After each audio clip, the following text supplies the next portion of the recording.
between his thumb and forefinger, waving it back and forth as though the cloth might actually dry out despite the oppressive humidity. You don't even know what happened to her yet. Has he got any ideas about how long the woman's been dead? The cigar smoke filtered up through my nostrils, overwhelming the pungent odor of death. Bug juice, Madam Prosecutor. The good Dr. Mogorsky likes to bring this whole thing down to when he figures the flies laid the maggots, which finished feasting and then sat on the floorboards and pupated. He's picking up the pupal cases to take to his lab. It's a slow process, Mike said, dismissing the expert with a flip of his hand. The forensic entomologist had been called to the scene by the young medical examiner who first responded to the detective's notification. I had watched Mogorsky work several other cases, clipping a pair of lenses that looked like tiny microscopes over his thick eyeglasses while he scoured the body and its surroundings for signs of insect life, with its predictable cycles that might help establish a time of death. I understand, but do you think he's useful? I want you to keep puffing on that thing till you turn a pale shade of green. I feel like I'm coming up on chartreuse, I said, brushing wisps of damp hair off my forehead with the back of my hand. Personally, I think he's a waste of resources. Is she dead more than a week? Yeah. Less than 2? My money's on that. The only reason everybody south of 42nd Street didn't notice the odor is because this place is so isolated, except for the decaying fish remains and sewage right below where she was found. That's still a pretty big window of opportunity. Once we ID the broad, it won't take long for some joker to tell us the last time she showed up at work, or a girlfriend to say what domestic tiff sped her out the door of her apartment. Stick with real detective work, kid. I never met a bug with a gold shield.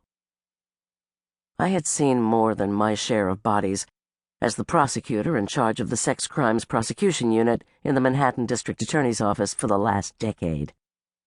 The black humor of many cops and colleagues, an effort to diffuse these ugly situations, did nothing to ease my revulsion. "Hey, Chapman!" a rookie in uniform called out to Mike from the porch of the old ferry slip. "They're bringing her out now. You and Miss Cooper can come back up." On the roadway opposite the aging terminal, the Franklin Delano Roosevelt Drive sank below ground to loop under the battery and re-emerge as the West Side Highway. The far side of the tunnel entrance, dozens of glass and steel office towers, many of their windows still lit, formed the dense, narrow canyons of the city's financial district. "Sorry to drag you down here. I really thought it might be your girl," Mike said. He knew I had been assigned to an unsolved case involving a young woman who'd gone missing the week before. We watched as the ME's van backed into the loading dock and the attendant opened the rear doors, ready to receive the body bag. "Looked like a good possibility till the wig came off, and we realized her hair wasn't red," he went on. Mike was a second-grade detective assigned to the Manhattan North Homicide Squad. His usual turf stretched from north of 59th Street, uptown through the Harlems and the Heights, to the narrow waterway that separated the island from the Bronx. At the end of summer, despite the spike in murders that usually accompanied a dramatic rise in the temperature, was also the time many cops took their vacation. The two squads, now short of manpower in late August, combined forces to respond to every murder in Manhattan.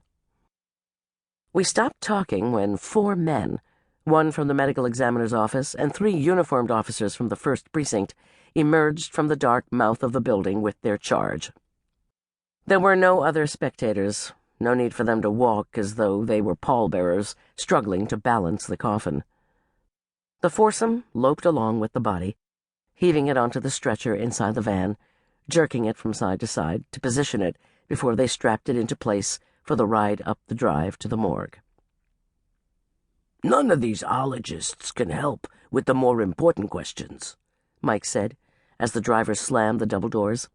He wiped the sweat from his forehead with his handkerchief, then passed it to me. "Who the hell is she? What brought her to this godforsaken place? Why hasn't anybody noticed she was out of commission before tonight? What kind of monster am I looking for? I can't even think straight, it's so hot." No other